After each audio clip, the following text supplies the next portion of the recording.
चुनाव आयोग ने आज जब तारीखों का ऐलान किया तो कोरोना के बढ़ते आंकड़ों के मद्देनजर नई गाइडलाइंस जारी की गई है, यानी कि कोरोना को लेकर सख्त नियम इन 5 राज्यों जहां पर विधानसभा के चुनाव होने हैं, चाहे यूपी हो, उत्तराखंड हो, पंजाब हो, गोवा हो, मणिपुर हो। चुनाव की तारीखों का किस तरह से आज हुआ है ऐलान, आगे चुनौतियां किस तरह से बढ़ने वाली हैं राजनेताओं की, क्योंकि घर घर सिर्फ 5 लोगों को ही जाने की इजाजत मिली है जो चुनाव प्रचार कर पाएंगे। आज किस तरह से अनाउंस किया इन 5 राज्यों की चुनावी तारीखों का चुनाव आयोग ने, क्या क्या नए नियम लागू किए गए हैं, उसको बताती हुई हमारी ये रिपोर्ट देखिए।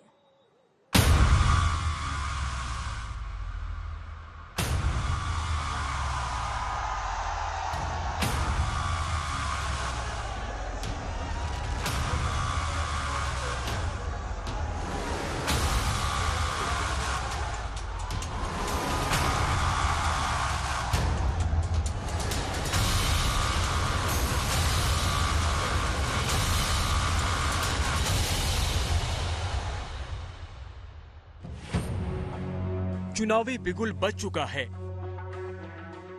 10 मार्च 2022 को जब उत्तर प्रदेश विधानसभा चुनाव के परिणाम आएंगे तो भारतीय जनता पार्टी प्रचंड बहुमत के साथ जनता जनार्दन का आशीर्वाद प्राप्त करने में सफल होगी। 10 मार्च के बाद उत्तर प्रदेश से भारतीय जनता पार्टी का साफ होना तय है। बदलाव होगा, कांग्रेस सरकार बनाएगी। 5 राज्यों में विधानसभा चुनाव की तैयारियों का ऐलान हो चुका है।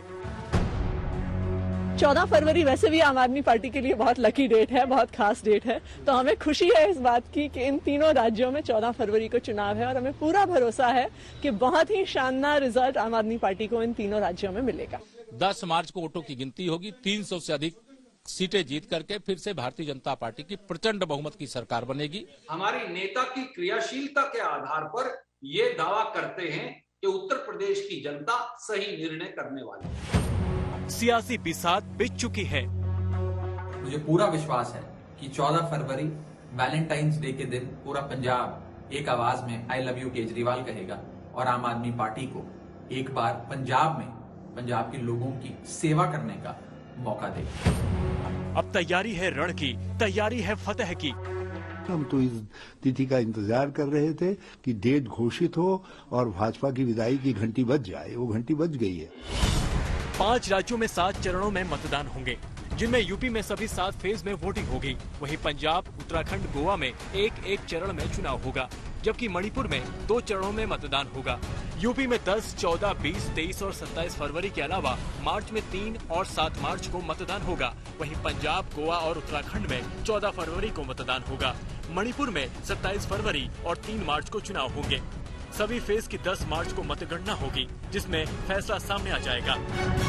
The date of counting is 10th March 2022, that is Thursday. Last time 2017, the election was announced on 4th of January, and the counting was on 11th, and here we are announcing on 8th. So we are squeezing the time as also and the faces also. Her party ने कमर कस ली है। हर party पूरी ताकत के साथ मैदान में उतरने की तैयारी कर रही है। जिस प्रकार जनता की सेवा किए हैं, ये स्पष्ट जनादेश भारतीय जनता पार्टी को 300 प्लस यानी 300 पार हम करेंगे और पुनः सरकार बनाएंगे। देखिए, समाजवादी पार्टी कमजोर नहीं है, लेकिन और दल हैं जो इस टेक्नोलॉजी को नहीं कर पाएंगे या वर्चुअल उतना सक्षम नहीं है उनके पास कार्यकर्ता नेता, तो उनके लिए हो सकती मुसीबत। लेकिन समाजवादी पार्टी तो तमाम मुकाबला करेगी। और समाजवादी पार्टी वो पार्टी है जिसने उत्तर प्रदेश में सबसे पहले लैपटॉप बांटे थे।